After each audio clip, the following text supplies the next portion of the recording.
세상의 모든 지식 언더스탠딩. 트럼프 취임이 한 2주 남았나요, 이제? 1월 20일. 얼마 안 남아. 바이든 임기가 그 정도 남았네요. 그렇습니다. 그래서 이제 실제로 취임하면 진짜로 얘기한 대로 다 할지 아니면 약간 블러핑이어서 그렇다 좀 많은 건지. 벌써 뭐 관세나 이런 것도 조금 좀 다르게 한다는 이야기가 나오는 것 같은데요. 네. 그래서 트럼프 취임 이후에 또 미국 경제는 어떻게 되는지 이거 좀 또 배워보겠습니다. 신한투자증권의 이선엽 이사님 예. 모시겠습니다. 안녕하세요. 반갑습니다. 네. 예. 추운데 한번- 나와주셔서 예. 감사합니다. 얼어 죽는 줄 알았어요. 와, 추우시죠? 너무 춥습니다. 네. 트럼프 취임이 진짜 얼마 안 남았어요. 네. 이제는 난 하루 독재자가 될 거야. 그것도 안 될 것 그런 같아요. 얘기도 했던데. 네. 실제로 그렇게도 안 될 것 같고 지난번에도 제가 이제 트럼프에 대해서 일부 말씀을 드렸었는데 예. 오늘은 트럼프란 사람이 어떤 사람이지? 라는 거하고 그리고 트럼프를 둘러싼 환경은 어떻지? 그래서 트럼프는 어떻게 해야 보든이한테 더 유리한 조건을 할 수 있을까? 예. 이런 얘기를 해드릴 수 있을 것 같아요. 아마 앞서도 제가 보니까 우리 김상훈 기자님이 그린란드 얘기도 했었잖아요. 예. 거기도 이제 그런 일환이 될 것 같고 그래서 어떻게 보면 오늘은 이제 지난번에 이어서 트럼프에 대한 이해를 높이는데 한 2탄 정도 이렇게 보시면 될 것 그는 같습니다. 누구인가? 그는 누구인가? 누구인가? 다른 대통령에 비해서 항상 트럼프는 트럼프가 어떤 사람인가라는 걸 알아야 된다. 한 가지 저하고 공통점은 하나 발견을 했습니다. 뭔데요? 손자병법을 좋아한다라는 거. 아 정말요? 손자병법 예. 좋아한다고 했어요? 예, 본인이 국민들한테 추천하는 책입니다. 손자병법? 예. 아마 시청자분들께서 조금 저희들보다 연배가 있으신 선배님들은 손자병법이란 책을 잘 아실 거고 예. 우리 아마 지금 이제 MZ시라고 부르시는 분들은 손자병법이란 책을 잘 모르실 수도 있는데 네. 이 손자병법은 중국의 이제 춘추 전국 시대죠. 기원전으로 한 450년에서 500년 사이 그때 이제 중국에 가 보면 상하이 바로 옆에 수저우 우리로 얘기하면 소주라는 동네가 있습니다. 네. 거기서 그 당시에 오나라하고 월나라라는 나라가 이제 굉장히 세력을 확장을 하면서 벌어졌던 일들 그걸로 해서 생겼던 병법 병서죠. 어떻게 그렇죠? 하면 잘 싸우나? 그렇죠. 예, 그걸 만들었던 게 이제 손무라는 사람이 기술한 책이라 보시면 되고 예. 이 아시겠지만 오나라 월나라 싸움 가지고 나왔던 고사성어도 많잖아요. 예. 우월동주 아니면 와신상담 맞아. 이런 것들 전부 다 거기서 나온 거고 그 당시에 이제 그 국가도 이렇게 미인계를 썼는데 그 미인계를 썼던 여자 이름이 서시라는 여자였었고 양귀비와 더불어서 중국의 4대 미녀 중 하나. 그리고 그 서시만큼 예쁜 호수라고 불리는 게 또 상하이 옆에 항저우라는 동네가 있는데 거기에 예. 서호라는 호수가 있어요. 그 호수가 그래서 그런 거예요? 서시처럼 예쁜 호수다라고 해서 서후 중국어는 시후라는 게 붙은 게 다 여기서 유래된 거라고 보시면 되겠습니다. 이 프로가 지난달에 거기 갔다 네. 왔지 않습니까? 서호. 갔다 예쁩니까? 오셨죠?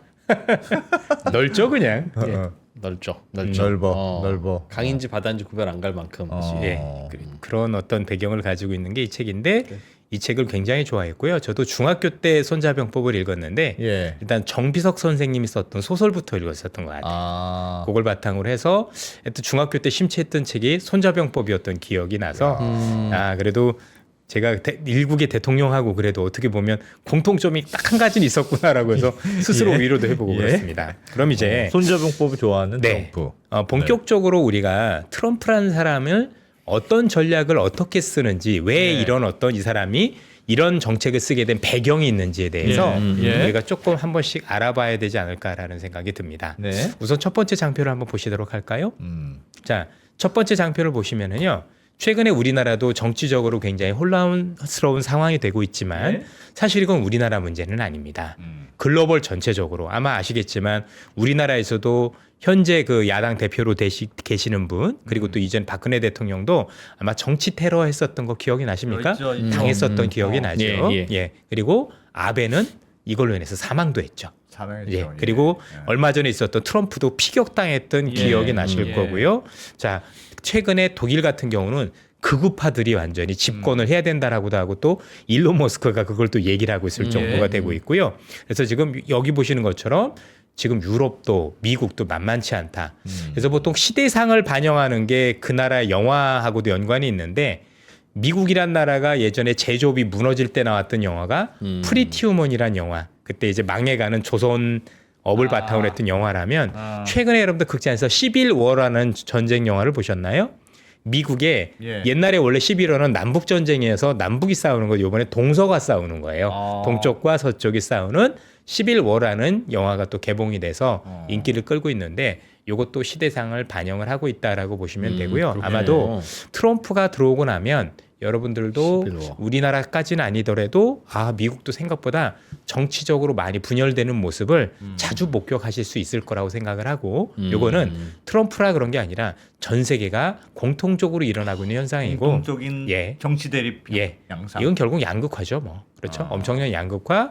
그래서 극심한 어떤 갈등 이런 것들로 인해서 이게 정치적으로 나타나고 그 중심엔 또 SNS가 있고 예. 그래서 이제 뭐 중간이 없고 완전히 양극단으로 사람들의 성향을 갈라놓으면서 이런 형상이 일어나는 건 이쪽 트럼프 정권 때도 다르지 않을 것 같다라고 우선 말씀을 드리고 싶습니다. 예. 자, 그다음 이제 우리가 봐야 되는 게 뭐냐면 지금 우리가 트럼프에 대해서 최근에 특히 걱정하는 가장 큰 이유 중에 하나가 이분이 지금 대통령이 되면서 의회도 장악했고 내 말만 듣는 이런 애들을 장악했으니 얼마나 실천력이 커질 거냐에 대한 고민이 있는 거고, 네. 그렇죠? 그러면서 이게 우리한테 굉장히 큰 두려움을 줄 수도 있겠는다라는 얘기들이 나오면서 실제 최근에 많은 우려가 있었죠. 그 우려의 첫 번째가 여러분들 잘 아시는 금리와 환율입니다. 예. 잠깐 제일 마지막부터 제가 보도록 할게요. 자, 금리와 환율. 예, 금리와 환율인데 요거 한번 보시겠습니다. 예. 슬라이드 쇼를 해서 현재부터 보면 여러분들 이게 오늘자를 그려온 건데요. 이게 달러 인덱스입니다. 달러 인덱스고 이게 미 국채 10년물입니다. 예. 똑같은 시기에 똑같이 움직이죠. 네. 트럼프 당선 가능성이 높아지면서 벌어진 현상이고요. 원 달러도 그래서 오른 거고 예. 이건 유로 달러인데 이건 역축으로 뒤집은 겁니다. 음. 같은 겁니다. 똑같네요. 예. 예. 많은 분들이 달러가 올라가고 그렇죠. 있는 거죠. 우리 원화만 그런 줄 아는데 예. 사실 트럼프 때문에 전 세계가 똑같은 현상을 겪고 있다. 예. 그냥 달러가 강세인 거다. 그래서 환율만 넣고 너무 위기론을 조장하는 건 제가 볼 땐 좀 문제가 있습니다. 왜냐면 모습이 다 같은 거 보이시나요? 예. 그렇죠? 이 이면에는 트럼프가 들어오면 굉장히 미국 경제만 굉장히 좋아질 거고 그리고 금리도 많이 올라갈 거고 인플레이션도 굉장히 심해질 거란 우려가 굉장히 커지고 있는 게 현실이다라고 보시면 되는데요. 예. 오히려 저희들이 생각했을 땐 트럼프가 취임하고 나서 요게 반전이 일어날 가능성이 높다라고 생각을 해요. 나름대로. 그러니까 지금보다 더 물가가 더 올라가고 달러가 더 강세가 아니라 예. 오히려 이때가 전환점이 돼서 달러 강세가 누그러지거나 아니면 금리 상승이 더 위로 치솟는 것보다는 전환점 가능성도 있지 않겠느냐라고 조심스럽게 일단 말씀을 왜요? 드려봅니다. 뭐 일단 그 근거가 얘기를 뭘까요? 여러 가지 부분에서 해드리도록 하겠습니다. 음. 일단 요거 한번 보실래요? IEEPA라는 게 있죠. 요게 이제 국제경제 비상권한법이라고 그래서 뭐 영어로 하면 인터내셔널, 그죠? 이머전시, 이코노믹, 그다음에 파워 액트 네. 이렇게 해서 국제경제 비상권한법 이런 얘기를 굉장히 쓰고 있습니다. 예. 그래서 지금 트럼프가 보편관세가 지금 제일 무서운 거잖아요. 예. 야, 이 보편관세를 전 세계 모든 국가한테 10%를 다 먹이면 다 먹이면 우리도 다 죽었고 미국도 그만큼 물가가 올라서 정말 큰일 날 거야. 그래서 이걸 하기 위해서 지금 트럼프가 지금 말씀드렸던 이 국제경제비상권한법을 한다라는 얘기들이 굉장히 많이 나오고 있지 않습니까? 그런데 이거를 하는 이유가 있습니다. 이걸 하는 이유는 실제 모든 국가들한테 동시에 10에서 20%의 보편관세를 먹이기 위함이 아닐 가능성이 높다라는 겁니다. 그게 아닌데 사람들이 그거에 대해서 두려워하는 거죠. 그 이유를 지금부터 차근차근 설명을 드리도록 할 겁니다. 우와. 그리고 일단 이거는 할 거는 같은데 혹시 예. 할 거는 같은데 이걸 쓴다라고 해서 앞서 말씀드렸던 전 세계 모든 국가의 10에서 20% 보편관세를 동시에 때린다라고 보긴 어렵다라는 말씀도 뒤에서 한번 드리도록 할 거고 다시 앞으로 넘어가 봤으면 좋겠습니다. 우리가 지금 예상하는 대로 흘러가지 않을 가능성이 있다. 그렇죠. 그건 왜 그 그러냐면 말이네. 우리가 트럼프에 대한 이해나 아니면 미국 정치에 대한 큰 이해 또는 어떤 방식으로 해야 트럼프한테 유리한지에 대한 전략적으로 따져보지 않았기 때문입니다. 다만 이제 보니까 야 이걸 할 정도로 예. 하는 거면 보편 관세 아니겠느냐. CNN 기사만 놓고 하는 거지. CNN에서는 뭔가 나름대로 물론 보편 관세를 하기 위해서 한다라고 얘기는 했지만 이걸 갖는 의미가 다른 것들이 있는 건데 거기에 대해서 사실 조금 더 고민이 필요하다라고 생각을 하고 있어요. 그럼 예. 구체적으로 한번 보도록 하죠. 일단 첫 번째 이거 네 번째 장표를 보시면은요. 어쨌든 트럼프가 들어오니까 다 무서웠는지 예. 전 세계 모든 사람들이 지금 트럼프에 지금 다가가고 있는 거죠. 찾아가고 난리 그렇죠? 났죠. 찾아가고 난리가 예. 났죠. 예. 뭐 우리나라도 뭐 기업이 이제 찾아간다는 얘기가 나오고 있고 아주 귀엽게 이렇게 찾아가신 모습이 나오고 있는데요. 하시는 것도 굉장히 귀엽습니다. 예. 어쨌든 이런 형식이 되고 있고 지금 우리나라뿐만이 아니라 전 세계 모든 빅테크 기업들도 어떻게 하면 트럼프에 줄 서을까 고민을 많이 하고 있고 그만큼 트럼프가 두렵다는 얘기가 예. 되는 거죠. 그리고 예. 더더욱 중요한 거는요. 우리가 아는 건 손정이라는 분도 그렇고 아니면 미국 빅테크 기업들도 그렇고 먼저 찾아가는 이유는 그러면 덜 당해요. 덜 당해요? 그렇죠. 그러니까 뭔가 똑같은 협상을 한다고 하더라도 예. 협상을 한다고 해도 내가 먼저 찾아나가서 자진 nep사를 하면은요 트럼프가 많이 봐줘요. 왜냐 트럼프가 원하는 게 그거거든요. 기본적으로 이렇게 찾아가면 우리도 신문에서 보고 있는 것처럼 미국 분들이 느낄 땐 어떨까요? 정말 트럼프 대단한 사람이야. 예. 트럼프가 됐으니까 이런 사람들이 찾아와서 어. 다 트럼프가 얘기한 대로 해주지. 예. 이게 트럼프가 원하는 바거든요.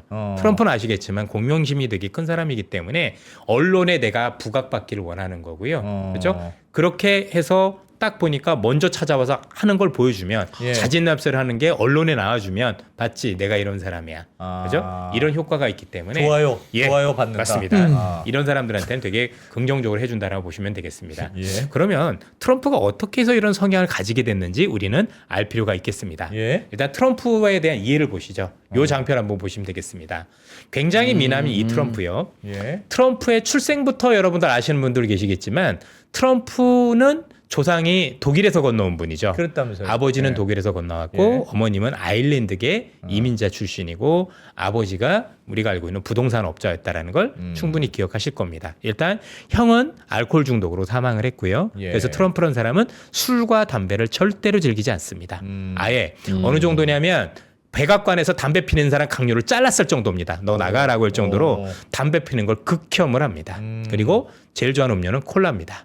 콜라를 엄청 마시고요. 제로 콜라만 마십니다. 예. 그리고 오렌지 주스를 많이 마시는 특이한 사람이다라고 보시면 되는데요. 네. 이 사람이 아시겠지만 초중고등학교 때 음악 선생님 뺨 때린 거 아시죠? 그런 못 썰을 가리킨다고. 봤어요. 예. 예. 그래서 음악에 대한 이해가 없네 그래가지고 선생님 뺨을 때립니다. 그리고 학교 다닐 때 온갖 나쁜 짓들을 굉장히 많이 합니다. 그래서 이분의 그 트럼프의 아버지가 너 안 되겠어라고 해서 지금 이 복장 보시는지 모르겠지만 군대로 집어넣어. 뉴욕 군사학교에 집어넣죠. 이게 이제 고등학교죠. 여기다 집어넣어서 했는데 처음에 입교했었을 때는 약간 안 좋아하다가 상급생이 되니까 너무나도 좋아하는 거예요. 왜냐면 명령 내리는 걸 되게 좋아하는 겁니다. 내가 이제 고참이 돼서 명령을 내리는 거 보니까 이게 내가 가야 될 길이겠구나라고 느꼈던 게 이 뉴욕 군사학교에서 있었던 겁니다. 그리고 이분이 굉장히 좋아하는 책이 본인이 얘기할 정도로 뭐냐면 손자병법을 엄청 좋아합니다. 아하. 그리고 모든 국민들한테 내가 모든 국민들이 이 책은 읽었으면 좋겠어요라고 자서전에도 써놓은 책이 손자병법, 손자병법. 또는 군주론. 그리고 옛날 분들 아실 수도 있는데 교련 시간에 배웠었던 클라우제비체의 여러분들 전쟁론이라는 책이 있습니다. 예. 이런 책들을 많이 권합니다. 성향을 잘 보시면은요, 이분은 말은 비즈니스맨이라고 우리는 얘기를 하는데 예. 그 비즈니스 방법이 뭐냐면 군사 전략입니다. 아. 군사 전략을 중심으로 움직입니다. 그래서 한번 되짚어 보죠. 모든 것처럼 거 어때요? 말은 비즈니스를 하지만 협박이잖아요. 그죠? 협박이죠, 거의. 협박이고 나한테 무조건 이겨야 되는 거죠. 예. 대들면 죽여버리고. 그렇죠? 이게 다 이때 형성된 자아에서 나오고 있다라고 보시면 될 것 같습니다. 그래서 이 손자병법에 나오는 여러 가지 문구들 중에서 일단 우리가 잘 아는 것 중에 하나는 3편에 나오는 그죠? 모종에 나오는 지피지기면 백전불태니라 라는 얘기 나오죠. 적을 알고 나를 알면 100번을 싸워도 위태롭지 아니한다. 뭐 이런 얘기도 있고 이분 트럼프 스스로 제일 좋아하는 문구가 뭐라고 얘기하냐면 이기지도 않고 싸우는 방법이 제일 좋다라고 얘기할 싸우지도 않고 정도입니다. 이기는 싸우지 거. 않고 대신에 싸우지 않고 이기기 위해서는 뭘 해야 되냐면 남을 속여야 된다라고 얘기를 합니다. 그래서 정치를 비즈니스처럼 하는 건데 그 비즈니스의 방법이 우리가 알고 있는 젠틀한 신사와 있는 협상과 관련된 비즈니스가 아닌 거고 사실은 군사 전략에서 비롯되고 그 군사 전략 중에서도 이기지도 않고 싸우는 그래서 내가 저 친구들 협박을 하고 뭔가 겁박을 하고 그런 협박이나 겁박은 전부 다 권모술수죠. 예. 실제는 아닌데 가짜이기도 하고 뭐 여러 가지를 통해서 하는 게 이미 이때부터 굳어졌다라고 보셔도 될 것 같고 그래서 트럼프라는 사람을 이해할 때는 아 이분은 나름대로 군사적인 성향이 있고 네. 군사 전략을 굉장히 즐겨하며 아하. 본인 스스로도 손자병법이라는 책을 시장에 권고할 정도로 예. 이런 성향을 가지고 있는 분이다라고 이 비즈니스에 대한 이해를 해주시면 굉장히 좋지 않을까라고 네. 먼저 말씀을 네. 드립니다. 네. 아주 재밌는 분이세요. 예.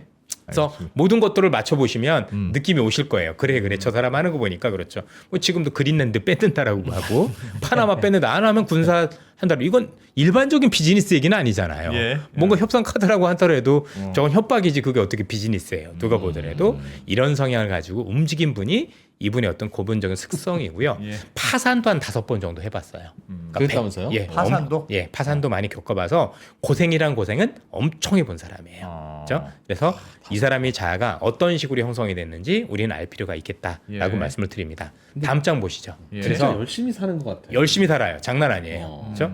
그러면서 본인이 얘기하죠. 내가 거래를 할 때는 그걸 스스로 기술이라고 표현해요. 나는 거래를 하는데 아트. 엄청난 기술이 있어. 예. 그리고 그 거래 기술이라는 책을 이렇게 11가지 원칙을 가지고 얘기를 하고 있다라는 예. 거죠. 그렇죠? 먼저 크게 생각하라. 항상 이런 것들이 굉장히 중요한 겁니다. 이거를 비즈니스 관점에서 보면 여러분도 잘 아시겠지만 일단 하나를 얻기 위해서 둘을 불러주는 것도 여기에 해당이 되는 거죠. 그죠? 협박을 할 때 우리나라한테도 그렇잖아요. 방위비 10배네. 그럼 우리 입장에서 어떻게 생각을 할까요? 진짜 10배를 낼 수는 없잖아요. 예. 두 근데 배쯤으로 막았으면 두 배쯤으로 좋겠다. 막을 수 있게. 근데 두 배도 웃긴 거잖아요. 근데 우린 그거 잘 막았다고 생각을 하지만 크게 부르니까 어때요? 이미 우리는 지고 들어가는 게임이 될 수 있는 게 예. 사실 이분의 거래의 원칙 중에 하나다라고 볼 수도 있을 것 같아요. 실제 이 크게 생각을 하는 대표적인 예 중에 하나가 트럼프가 있는 어떤 그 호텔을 하나 가진 적이 있는데 예. 그 호텔이 장사가 잘 되기 위해서 거기에 어마어마하게 거다 인공폭포를 만든 적도 있어요. 그러니까 판을 일단 크게 벌려놓으니까 어때요? 나름대로 이제 그게 명소가 되면서 좋아졌었던 것도 있었던 게 이 사람의 어떤 그 비즈니스 스타일이라고 보시면 될 것 같고요. 재미있는 건 5번부터예요. 지렛대를 사용하라라는 얘기가 있고요. 지렛대를 사용하라는 얘기가 있고 뒤에 언론을 이용하라가 같은 맥락으로 보시면 됩니다. 이 사람은 언론을 굉장히 안 좋아하지만 대신 언론도 역용한다라고 불구가된 미국에서 쓰고 있고 그러면서 어떤 얘기를 하냐면 그래서 트위터를 활용하는 거예요. 아니면 자기의 소셜 미디어. 일단 그건 무슨 용이냐면 언론용이에요. 언론에 확 흘려주면 어떡하죠? 언론은 자극적인 걸 좋아하니까 막 그걸 받아서죠. 엄청 부풀려서 대서특필해줘요. 예. 트럼프가 이렇게 했대. 우리 이제 다 끝장난 거야. 큰일 났어. 이렇게 함으로 인해서 우리는 어떻게 되죠? 겁을 먹죠. 시장에서도 두려워하고 막 분주하죠. 어제도 봤지만 무슨 국제 비상 경제 수권법 뭐 이런 걸 한다라는데 야 이거 하면 전부 다 우리가 생각하는 것처럼 10% 관세 보편 매기서 다 큰일 났어 라는 얘기들 하게 되는 거잖아요. 예. 이게 이분의 방법이에요. 그렇게 하면 일단 거래를 할 때 내가 유리하다라는 거죠. 그 언론들이 나를 부풀려 줄 거고 상대방으로 하여금 해서 굉장히 두려움을 갖게 만들면서 일단 내가 어떤 거래를 하면서 훨씬 더 유리한 위치에 서게 된다라고 얘기를 합니다. 그게 예. 지렛대입니다. 예. 언론이란 지렛대를 활용을 하는 거죠. 이용해서. 이게 또 그분의 비즈니스 방식인데 특히 그 지렛대를 활용을 할 때는 앞서도 보셨겠지만 크게 생각하라는 걸 고민하셔야 돼요. 그래서 항상 나오는 결과는 그대로는 안 나오는 거죠. 일단- 두 개를 불렸으면 결과는 1이 나와요. 그래서 주가는 항상 어떻게 반응할까요? 나중에 1로 회귀를 한다는 얘기인 거죠. 그래서 이 부풀려진 크게 생각하고 언론을 지렛대로 활용한 거에 대해서 협상력을 높이기 위한 이 방법에 대해서 우리가 냉정하게 고민을 해봐야 된다는 얘기입니다. 지금 트럼프의 이야기도 다 저 원칙 맞습니다. 이 원칙을 그대로 하는 거예요.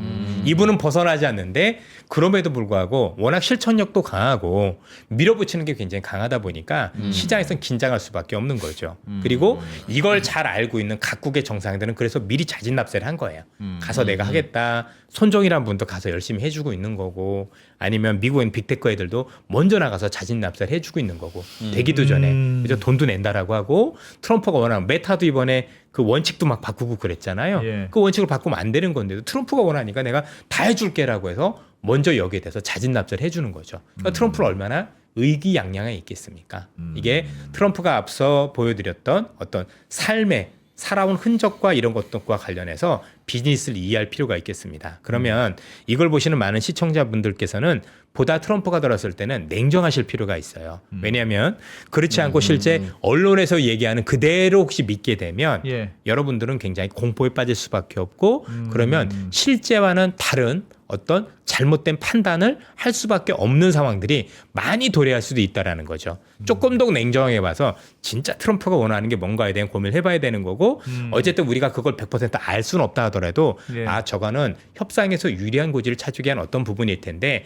일단 결과는 저 정도는 아니겠구나라는 걸 선제적으로 깔고 들어가 줘야 돼요. 일단 안타까운 건 있죠. 우리가 벌써 지고 들어가는 게임이라는 건 인정입니다. 예. 그렇죠. 예. 뭘 해도 트럼프가 보다 유리한 어떤 위치에 서 있다라는 거에 대해서는 저희들이 이견이 없지만 뺏기는 거에 대해서 우리가 너무 과도하게 걱정을 하고 있다라는 게 굉장히 중요한 팩트가 되어간다라는 얘기입니다. 일단 트럼프가 이렇게 커왔고 이런 비즈니스 방식을 이용한다라는 점을 아셨으면 좋겠다라고 생각을 합니다.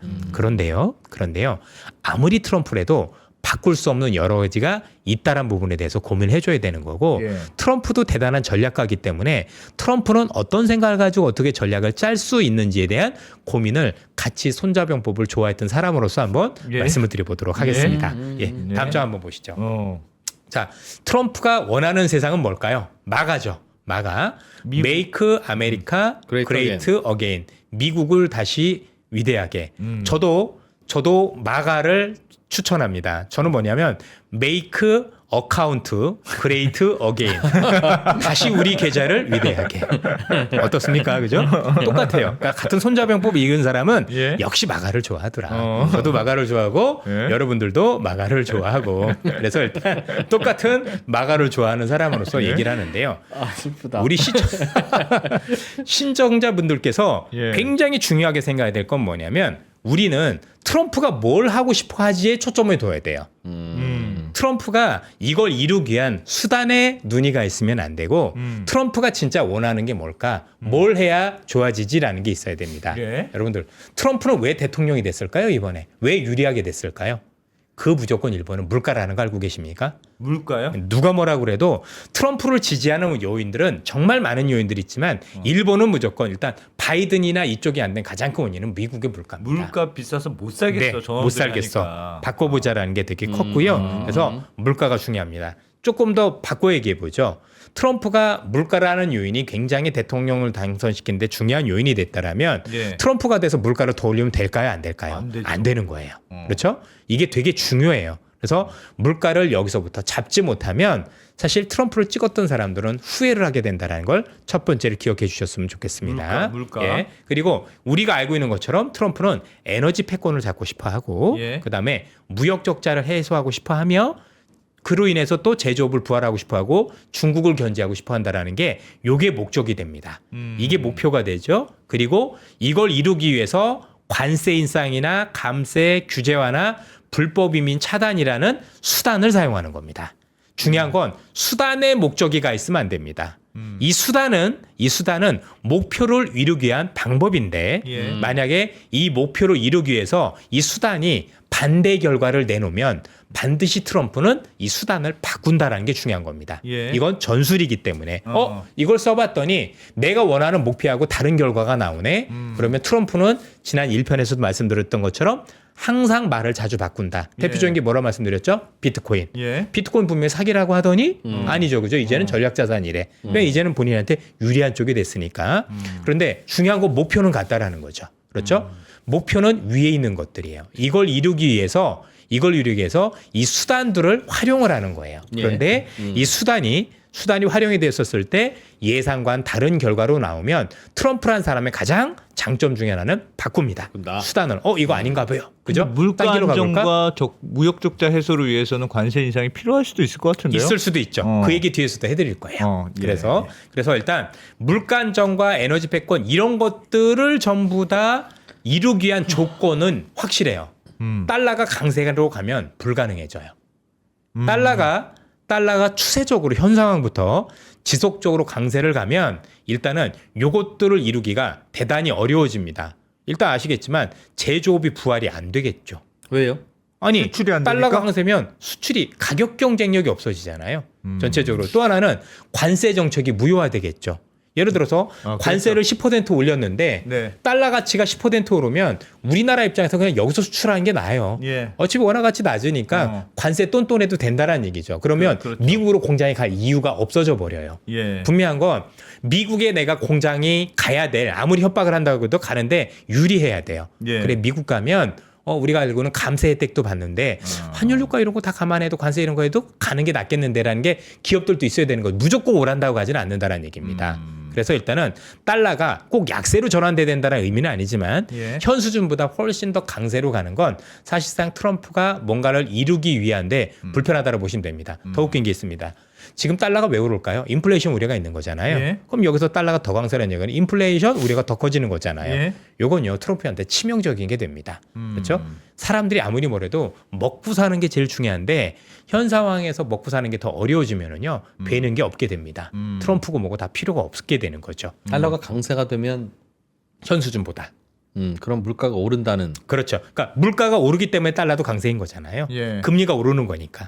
이게 연결고리예요. 물론 이제 결과만 놓고 야 달러가 강세면 수입 물가가 낮아져 이렇게 생각할 수도 있는데 예. 사실 그 이전에 달러라는 강세라는 결과가 나왔다는 얘기는 사실은 물가 물가에 대한 상승에 우려가 대한. 있기 때문인 거예요. 그죠? 예. 오히려 이것 때문에 나중에 물가가 낮아지는 현상들이 나오면 달러 낮아지겠지만 예. 지금은 그건 아닌 거지 않습니까? 그런 측면에서. 왜냐하면 지금 앞서도 말씀드렸지만 관세 정책을 좀 쓰면 일반적으로 쓰면 관세만큼 어떻게 될까요? 일단 달러는 더 강세일 텐데 예. 그렇게 되면 이 관세 정책 효과가 없어져요. 왜냐면 우리 워낙 약세라면서요.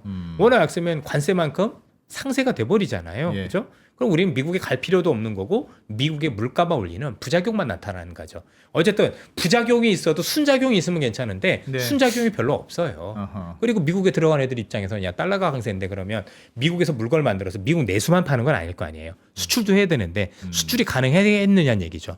왜 상대방 국가들의 통화 가치가 약해지는 만큼 얘들은 그 미국 물건을 비싸서 못 살 거 아니에요. 네. 그렇죠? 그런 것들도 감안을 해줘야 된다라고 말씀을 드립니다. 그리고 당연히 금리도 마찬가지인 거예요.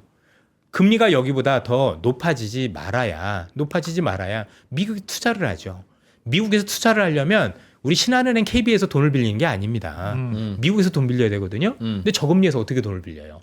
자, 바꿔 생각을 해볼게요. 고금리에서. 네, 저고금리에 달러도 강세야. 그러면 원화로 환전해서 가야 되는데 감당이 되시겠어요? 예. 안 가는 게 낫다니까요. 예.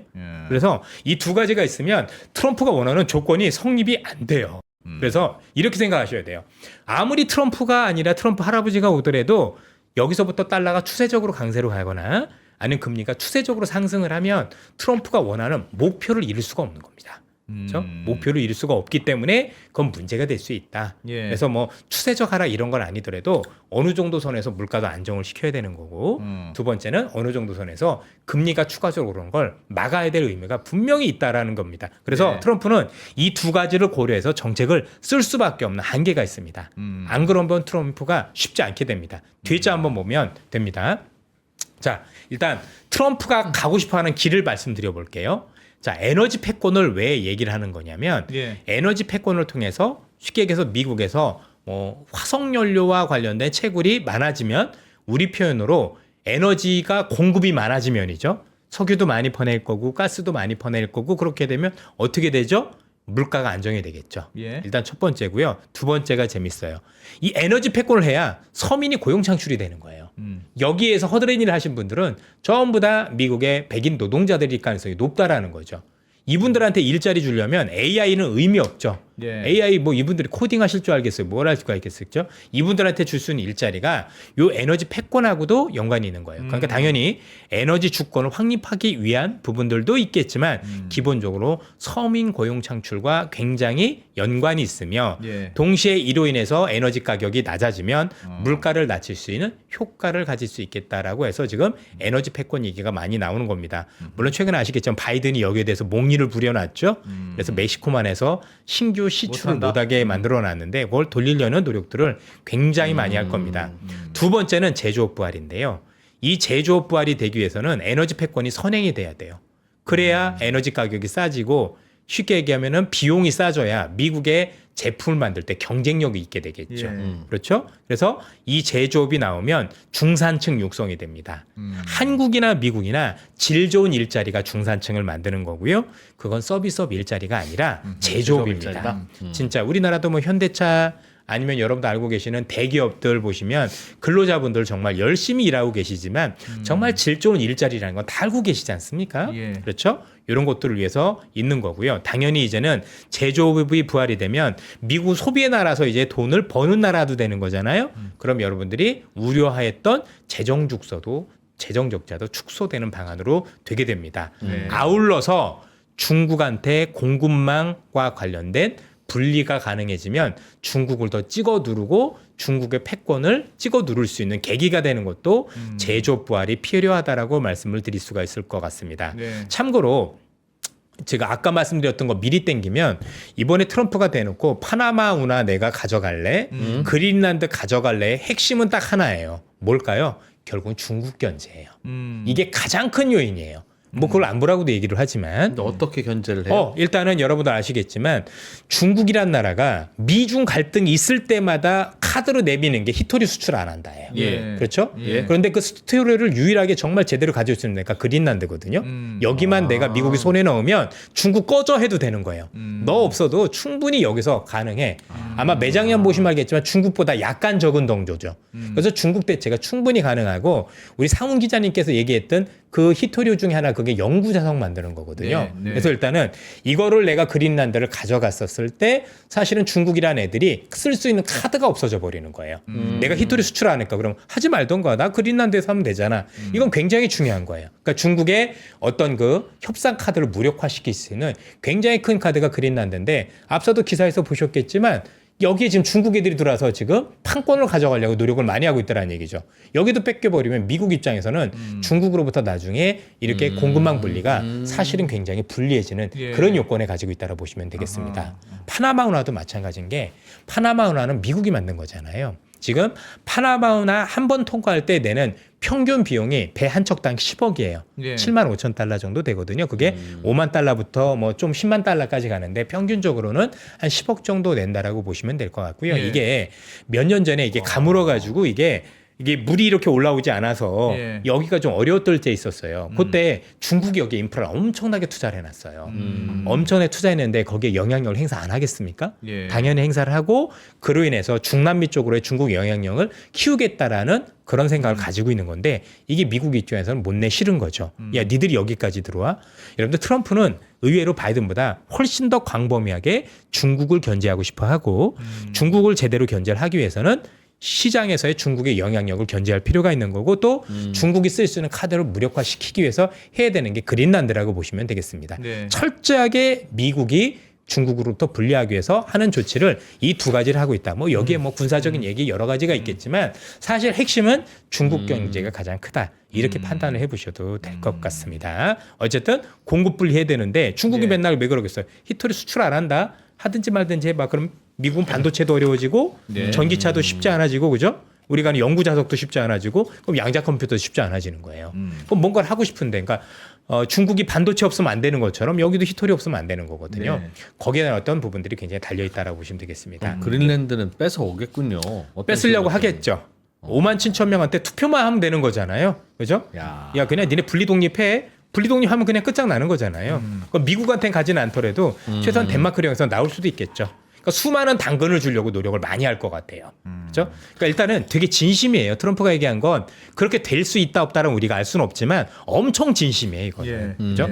그 가치를 알고 있는 거예요. 그렇죠? 뭐 북극 항로 얘기도 많이 나올 거고 러시아하고 뭐 중국이 여기 항로 있는 것도 그렇고 거기에 우주와 관련돼서 견제한다는 것도 있겠지만 기본적으로 이 전략적 가치가 얼마나 큰지에 대해서 트럼프는 제대로 알고 있는 거예요. 그렇죠? 그래서 높게 살 수 있는 이유가 이런 것들이에요. 땅을 못 사더라도 이제 일을 불러서 한다니까. 그렇죠. 안 내놓을 거면 우리가 일단 쓸 수 있게라도 해줘. 최소한 여기서 이렇게 분란을 이렇게 예. 계속 일으키면 최소한 중국이 들어온 걸 막을 수는 있겠죠. 그렇지 않겠습니까? 중국이 들어온 거 딱 맞추고 왜냐면 덴마크 입장에서도 이거 되게 눈치를 많이 봐야 되잖아요. 예. 덴마크령인 거니까 얘네 자치령이라서 이 주민도 5만 7천 명이 투표해가지고 절반 이상 찬성만 하면 분리독립할 수 있어요. 예. 그런 덴마크 나라가 아니라 그냥 또 다른 나라가 될 수 있다고요, 충분히. 그럼 미국이 좀 더 손쉽게 다가갈 수 있는 거잖아요. 자꾸 그런 배경을 풀어 넣는 거예요. 그렇죠? 이렇게 할 수도 있어라고 겁도 주고 동시에 거기는 주민들한테는 당신들 미국 때문에 얼마나 좋은 줄 알아? 라고 하면서 52주 편입되면 되게 좋을 거야. 51째 주는 카나다니까. 그렇죠? 이렇게 얘기를 하고 있는 게 현재 트럼프의 어떤 방식이다라고 보시면 되겠습니다. 예, 예. 예. 그다음에 AI 주도권은 뭐 말씀드릴 필요도 없죠. 그렇죠? 그리고 이 AI 주도권이 제조업 부활하고도 연결이 돼요. 어제 CES 보셨는지 모르겠지만 CES에서 엔비디아의 젠슨 왕이 얘기했던 게 뭐냐면 야, 내 1호가 가지고 있는 코스모스라는 그죠? 코스모스라는 이 디지털 트윈을 활용하면 우리가 알고 있는 제조업을 자동화시킬 수 있어. 그 얘기는 큰 비용이 없이도 그죠? 중국보다도 더 싸게 물건을 만들 수 있는 환경을 만들 수 있어라는 게 사실 어제 젠슨 왕이 했던 얘기 중에 하나다라고 보시면 될 것 같습니다. 그래서 미국은 제조업을 부활을 시킬 때 에너지 가격 안정을 통해서 그렇죠? 우리가 알고 있는 비용 구조를 낮춰주고 AI를 활용을 해서 미국이 그래도 제조할 수 있는 환경을 만들어주기 위한 어떤 조건들을 만들어주는 게 현재 트럼프가 그리고 있는 이 세 가지 그림 안에서 나오고 있다라는 측면도 일단 기억을 해주셨으면 좋겠습니다. 근데 웃긴 게 있어요. 제가 아까 다시 한번 볼게요. 왜 이 물가 안정 이 얘기를 했냐면요. 예. 이 얘기를 했냐면 만약 여러분들이 생각하시는 것처럼 우리가 우려하는 것처럼 트럼프가 보편적 관세를 처음에 엄청 때렸어요. 예. 그로 인해서 물가가 트럼프 초기에 물가가 오르고 난리가 난다. 그럼 어떤 문제가 생기냐면 이게 문제가 돼요. 여러분들 미국의 정치 환경을 보셔야 되는데 트럼프는 3선이 가능합니까? 불가능합니까? 불가능하죠. 예. 미국은 대통령을 재선까지만 할 수 있고 예. 트럼프는 한 번 하셨기 때문에 한 번밖에 할 수가 없어요. 그런데 만약에 집권 1, 2년 차에 올해 내년에 물가가 오르면 미국은 2년마다 한번 국회의원을 갈거든요. 예. 435명에 달하는 하원 의원을 전부 다 갑니다. 상원은 100명인데 3분의 1씩 갈아치우는 거예요. 예. 그런데 여러분도 아시겠지만 만약에 현재 상황에서 만약에 트럼프가 해서 뭐 1년 차, 2년 차 물가가 예상보다 올랐다. 그러면 무조건 하원 뺏기는 거예요. 그러면 트럼프는 식물 대통령이 됩니다. 그렇죠? 뭔가 의회에서 있는 예산안 이런 것들과 관련해서는 트럼프가 손도 못 써요. 트럼프가 그걸 알까요? 모를까요? 충분히 알겠죠. 내가 온전히 4년이라는 대통령에서 힘을 발휘하기 위해서는 2년 후에 있을 중간 선거에 대해서는 일단 염두에 두지 않으면 안 되는 거예요. 예. 그래서 중간 선거에서 이기는 전략을 가지고 온전하게 4년을 가겠다라는 정책을 쓰려면 이 안에 물가는 안정이 돼야 됩니다. 달러도 강세로 가면 안 되는 거고 안 되면 트럼프는 의미가 없어요. 예. 그냥 2년짜리 대통령으로 끝난다라고 보셔도 될 것 같습니다. 만약에 시장에서 그걸 알면 트럼프 얘기를 들을까요? 버티겠죠.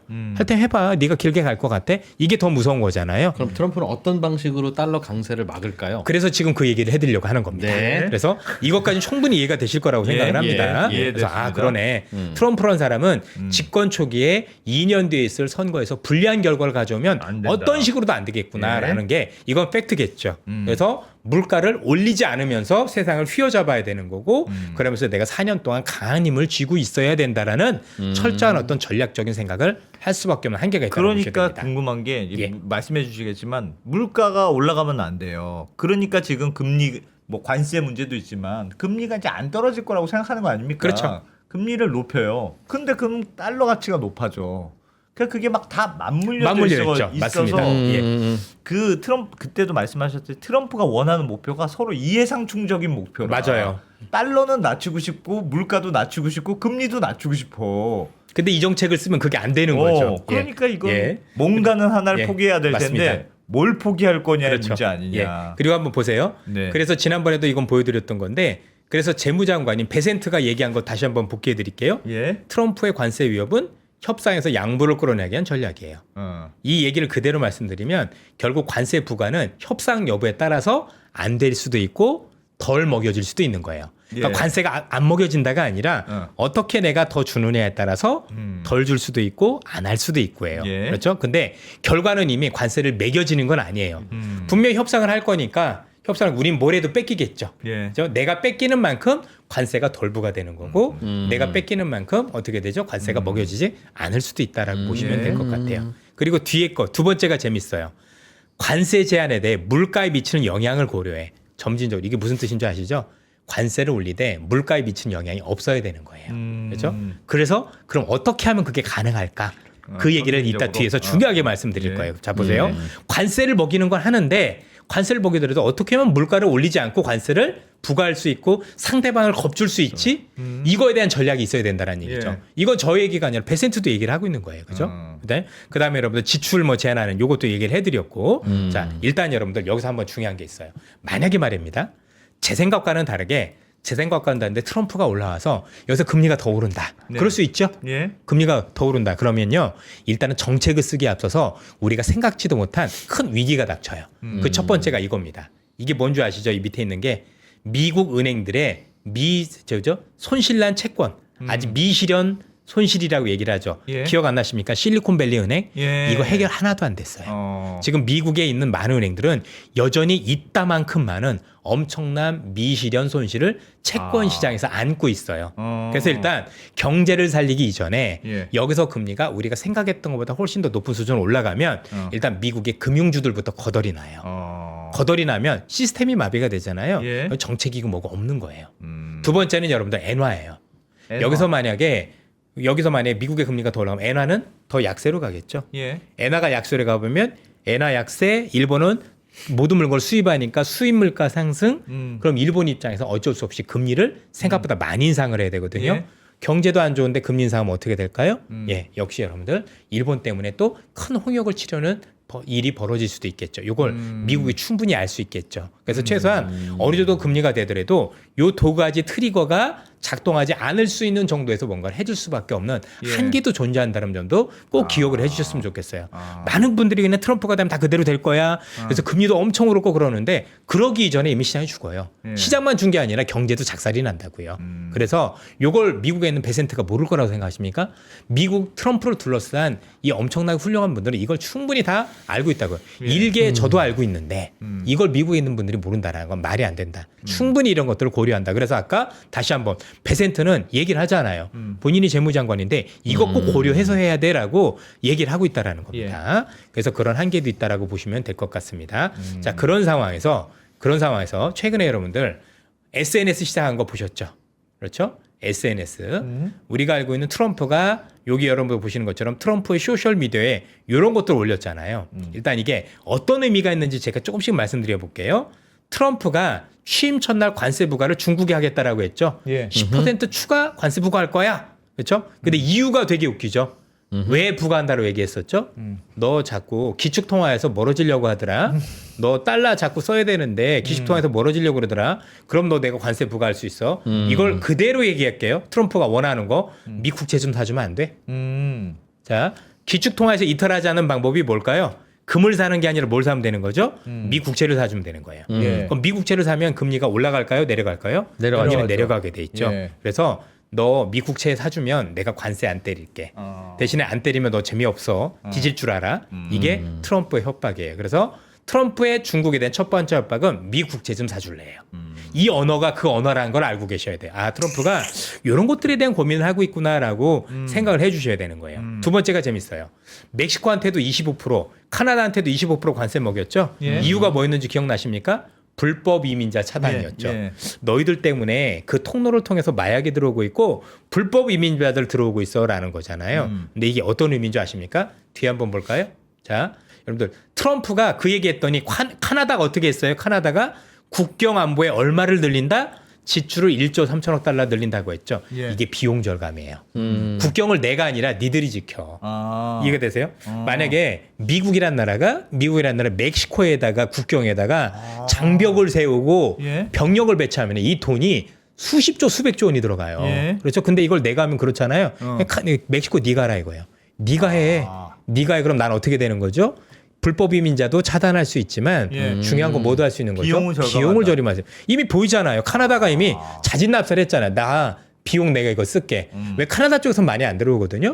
카나다는 이렇게 해서 일단 1조 3천억을 미국이 안 써도 되는 게 있는 거죠. 예. 그러면 우리가 멕시코 쪽에서도 어때요? 그만큼 덜 쓸 수 있는 거죠. 근데 이제 중요한 건 멕시코는 좀 허술하겠죠. 일부는 들여보내주겠죠. 이게 미국이 원하는 거예요. 다 막아라가 아니라 니네가 허술하게 예를 들어서 1년에 300몇 명 들어왔으면 절반만 들여보내라는 게 트럼프의 숨은 속내라고 보셔야 되겠습니다. 이유를 한번 보도록 할까요? 뒤에 한번 보시면 돼요. 여러분들 지금 트럼프가 눈만 뜨면 유럽한테 뭐 사라고 하는지 알고 계세요? 농산물 사라고 난리예요. 네. 그렇지 않나요? 예. 근데 여기 보이세요? 미국의 농산물은 불법 이민자들이 생산을 해내는 거예요. 근데 얘들이 없으면 팔 게 없어지잖아. 생산해내는 사람이 없는데 그러니까 뭐죠? 적당히는 들여와요. 적당히만 자, 들어와라. 적당히만.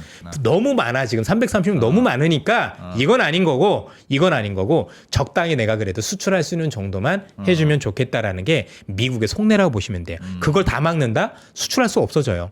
이게 뭐 미국만의 문제인가? 우리나라에서도 제가 좀 우스갯소리 해드리면 제가 그래도 이제 이렇게 모래도 입고 다니면 괜찮은데 제가 체육복 입고 다니면 많은 분들이 동남아로 보시는 분들도 꽤 있으세요. 그래서 실제 일인데요. 제가 뭐 딸기 농장에 갔더니 몇몇 사모님들이 계셨는데 갑자기 저한테 헬로우 하고 말을 거는 거예요. 그분들이 볼 땐 제가 태국이나 뭐 이런 데서 온 비앙카 정도로 생각을 하셨나 봐요. 그죠? 그래서 저는 헬로우 하니까 예스 뭐 이렇게 대답을 했겠죠. 그럴 정도. 우리나라도 여러분들 농촌에 가보시면 농촌에서 지금 수확하는 분들은 대부분 동남아 노동자들을 쓰고 있다는 얘기입니다. 미국도 똑같아요. 여기 보시면 여러분 캘리포니아는 비중이 50%나 돼요. 얘들 없으면 수확이 안 되고 그럼 수출할 수도 없는 거예요. 그렇죠? 그리고 또 미국에 아까 말씀드렸던 에너지와 관련 허드렛 일도요. 얘들이 제일 많이 해요.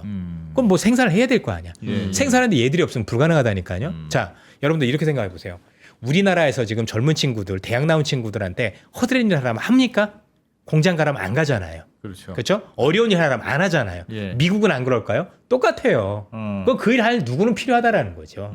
그러면 불법인데 다 막을 수는 없어요. 이게 트럼프의 생각이에요. 그래서 막아. 330명은 너무 많아. 막아. 그런데 니네가 비용 다 돼서 네가 막아. 근데 적당히만 들여보내서 이거는 수출하게 만들어서 이게 속내라는 걸 알고 계셔야 된다고요. 그렇죠? 아니면 미국이 안 돌아가요. 데이터들이 이렇게 나오는데 거기 대해서 이렇게 하시면 되겠느냐는 얘기죠. 그렇죠? 그리고 웃긴 게 며칠 전에 말입니다. 며칠 전에 이런 것도 있었어요. 보세요, 여러분들. 트럼프가 대선 공약과 관련해서 보편 관세와 관련해서 핵심 수출 품목에만 적용하도록 검토하고 있다는 얘기가 나왔죠. 그렇죠? 만약에 이 얘기 나오면 시장 어떻게 될까요? 이 얘기 나오면 달러 약세로 전환 확대입니다. 그리고 금리 확 내려갑니다. 그래서 와 좋아했는데 이걸 트럼프가 그런 일 없어라고 트위터, SNS에 또 띄웠죠. 그렇죠? 근데 이것도 트럼프 진영에서 나온 얘기예요. 트럼프 진영에서 나온 얘기고 그리고 여러분들 아시겠지만 이번에 나왔었던 이 IEEPA 즉 국제경제비상권한법도 역시 트럼프 진영에서 나오는 거예요. 무슨 얘기냐? 두 가지 다 고려하고 있는 거예요. 근데 왜 이걸 고려하고 있는지에 대한 정치적인 이해를 말씀드리도록 할게요. 요거 한번 봐보세요.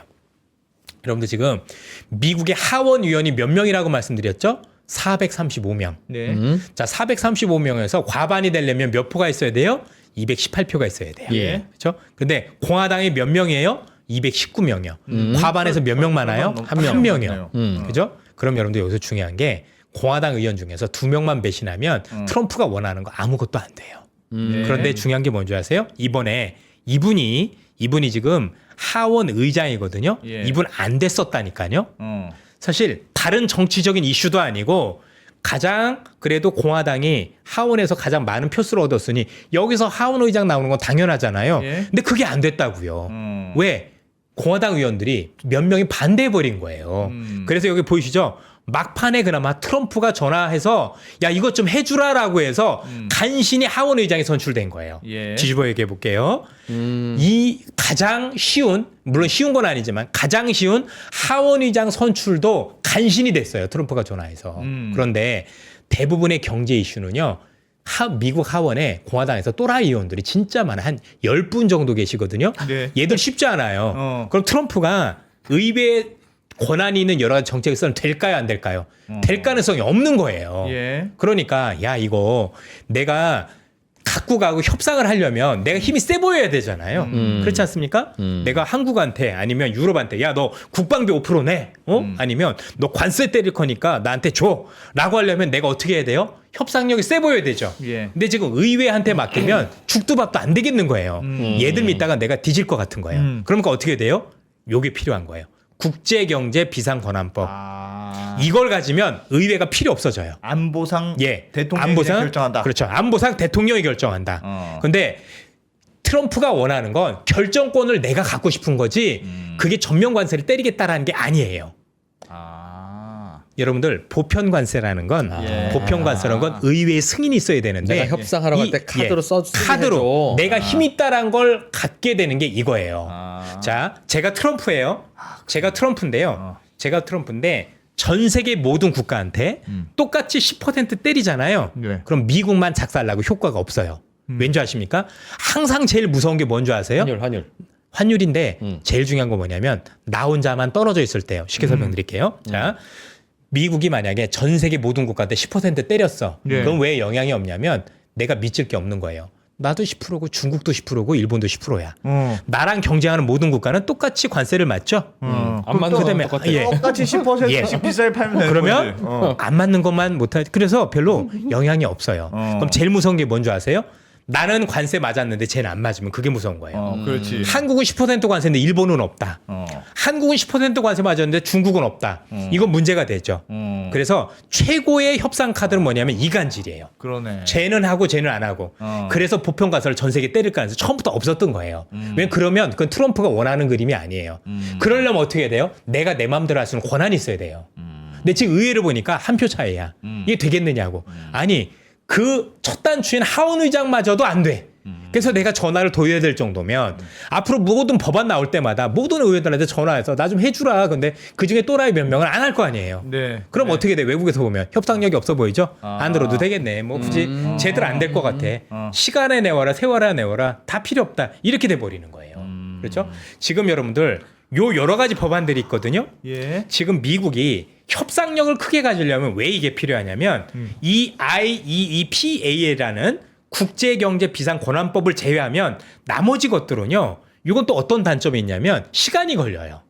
이 뭐냐면 이거 빼놓고 나머지 것들로 무역법이라는 거, 무역법이랑 관세법으로 이런 걸로 관세를 때리면 즉시 발효가 안 돼요. 즉시 발효가 안 되고 절차가 1년이 걸리는 것들이 대부분이에요. 그래서 때려도 시장에서 하는 거죠. 아니 뭐 때려봐야 1년 걸리는데 한번 해보든가 이렇게 될 수 있는 건데 요 IAPA는 즉시 가능한다는 말이에요. 그죠? 안 하는 거구나. 예, 이해가 되시죠? 예. 내가 타노스가 돼야 되는 거야. 타노스가 돼서 절대 반지를 껴서 니네 다 죽었어. 봤지? 이제 의회 필요 없고 내가 맘대로 할 수 있고 내가 얼마든지 때릴 수 있는 거 봤어 못 봤어. 그럼 어떻게 돼요? 협상력이 엄청 강해지죠? 그렇죠? 근데 그게 아니라 법을 준수하면 어떻게 되죠? 의회가 목리부리겠죠.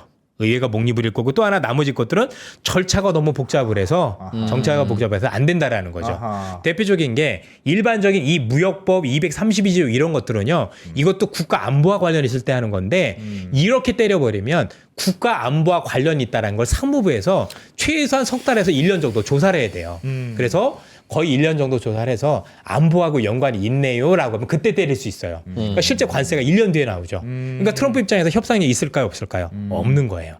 그래서 트럼프는 정말 보편 관세, 그러니까 모든 국가에 때리긴 할 건데 선별적으로 아까도 말씀드렸잖아요. 이렇게 해야 자진내수가 오지. 그래서 손정희 같이 자진내수는 일본한테 먼저 깎아주겠죠. 너는 예쁜 짓 했으니까 5%만. 그죠? 근데 너는 아무것도 안 줬으니까 20% 이렇게 해서 뒤죽박죽으로 만들어 놓는 거예요. 뒤죽박죽으로 만들어 놓으면 각각의 국가들이 힘들겠죠.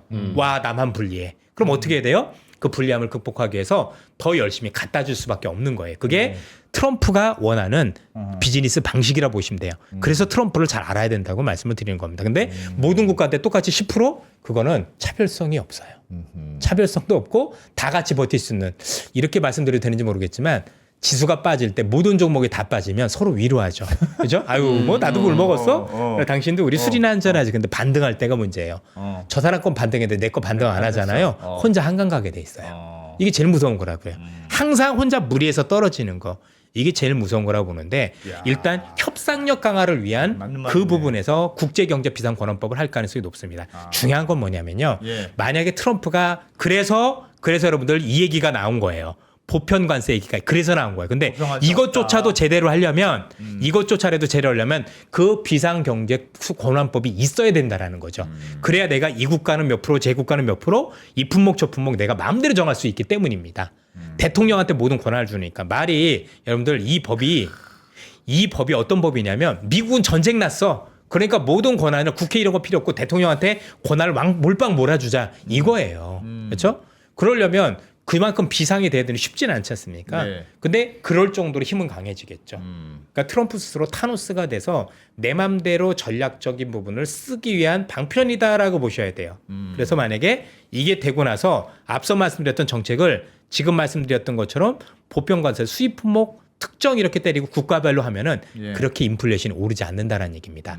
왜냐면 트럼프가 계산을 하겠죠. 어느 국가 어떻게 때리고 어떻게 때리면 인플레이션 우려는 최소화하면서 그저 정책적 효과를 낼 수 있는 거 지금 고민을 하고 있는 거예요. 이게 그 고민이 되다 보니까 두 가지 얘기가 동시에 나온 거예요. 하나는 핵심 품목에 대해서만 접근적으로 한다는 얘기도 나온 거고 이 권한을 가져야 된다는 얘기도 나온 거예요. 중요한 건 이 권한을 갖는 이유는 나의 힘이 굉장히 강해서 협상력을 놓기 위한 수단의 일이라고 보는 거지. 이거 하니까 사람들은 무조건 보편관세를 10% 전 세계 국가 다 먹일 거야 똑같이.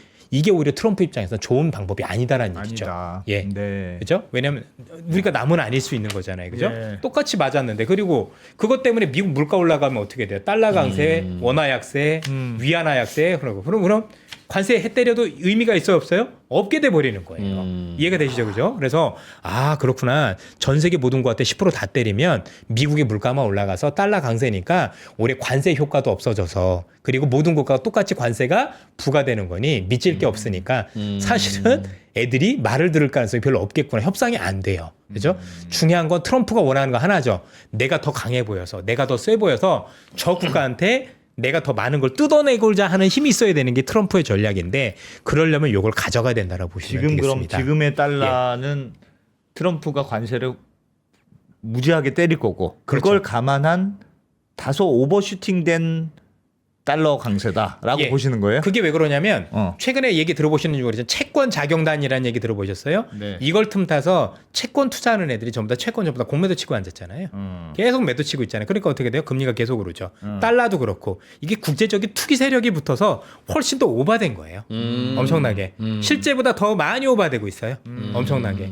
그걸 알고 계셔야죠. 그리고 앞서도 말씀드렸죠. 여기서 더 오바되면 어떻게 된다고요? 미국의 은행들부터 거덜난다니까요. 그리고 아까도 했지 일본발 또 위기가 또 온다니까요. 그러니까 일본보다도 미국의 은행들 어떻게 할 거야 저거. 그렇죠? 그런 어떤 구도를 깔고 알고 모르고 차이가 되게 큰 거예요. 예. 그래서 아무리 트럼프라도 하더라도 트럼프를 둘러싼 환경이라는 게 있는 거예요. 예. 그래서 처음에도 말씀드렸지만 일단 기본적으로 제일 중요한 건 트럼프가 원하는 목적이 뭐지요? 내가 원하는 목적이 뭐야? 이걸 이루기 위한 건데 물가 오르는 걸 최소화하면서 각국한테 내가 뭔가를 많이 뜯어낼 수 있는 방법이 뭘까를 지금 베센트도 고민하고 있는 거고 트럼프도 고민하는 거예요. 이야. 그러려면 제일 좋은 조건이 뭐냐면 내가 제일 세 보여야 돼요. 나는 타노스가 돼야 되는 거예요. 그렇죠? 타노스가 되면 다 할 수 있다는 거 보여주는 거죠. 그리고 각국을 이간질하는 게 제가 볼 땐 보다 효과적인 전략이라고 보는 겁니다. 어떻게 좀 납득들이 되시는지 모르겠습니다. 트럼프를 알고 나를 알면 예. 백전백승. 예. 뭐 이런 주제네 오늘. 예. 트럼프를 잘 이해하자. 그렇죠. 그래서 뭐 신문에서는 대부분 이걸 하니까 무조건 보편 관세를 전 세계 모든 거 똑같이 때리는 것처럼 생각하실 수도 있죠. 그러나 그렇게 하면 앞서도 말씀드렸지만 트럼프가 원하는 목적을 달성하기가 저는 쉽지 않다라고 보는 거예요. 그래서 오히려 조금 더 효과적인 방법은 내가 힘이 있다라는 걸 일단 갖고 있는 게 상대방이 볼 땐 제일 겁먹는 거지 않습니까? 저 사람 무슨 짓인도 할 수 있어. 국가 비상사태 선언해놓고, 그렇죠?